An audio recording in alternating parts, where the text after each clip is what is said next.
Hi friends, ఇప్పుడు వచ్చేసి నేను ముందు వీడియోలో అయితే మీకు ఒక గ్రీన్ కలర్ శారీ అయితే వీడియో అప్లోడ్ చేశాను. ఫ్రాక్ స్టిచ్చింగ్ చేయాలి అని చెప్పేసి అయితే ఇప్పుడు ఆ గ్రీన్ కలర్ శారీ ఫ్రాక్ కింద అయితే స్టిచ్చింగ్ చేస్తున్నమాట. అది కటింగ్ అయితే చేస్తున్నాను. ఇప్పుడు ఈ కటింగ్ స్టిచ్చింగ్ అయిపోయిన తర్వాత అయితే మీకు ఫ్రాక్ అనేది ఎలా కన్వర్ట్ అయింది, ఎలా వచ్చింది అనేది మీకు నెక్స్ట్ వీడియోలో అయితే అప్లోడ్ చేస్తాను.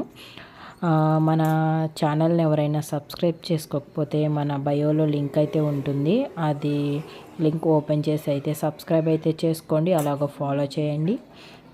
ఇంకా మరిన్ని మీకు ఫ్రాక్స్ కానీ, మోడల్స్ కానీ, బ్లౌజెస్ కానీ ప్రతి వీడియో నేను అప్లోడ్ చేస్తూ ఉంటాను. ప్లీజ్ సపోర్ట్ అయితే చేయండి. అలాగే లైక్ అయితే చేస్తే మర్చిపోకండి ఫ్రెండ్స్, మీరు లైక్ చేయండి. అయితే మన దగ్గర చాలా ఫ్రాక్స్ అయితే స్టిచ్చింగ్ చేయించుకుందన్నమాట. అందుకని చెప్పేసి మన దగ్గర ఎక్కువ ఇస్తూ ఉంటుంది ఈ అమ్మాయి. Okay friends, bye.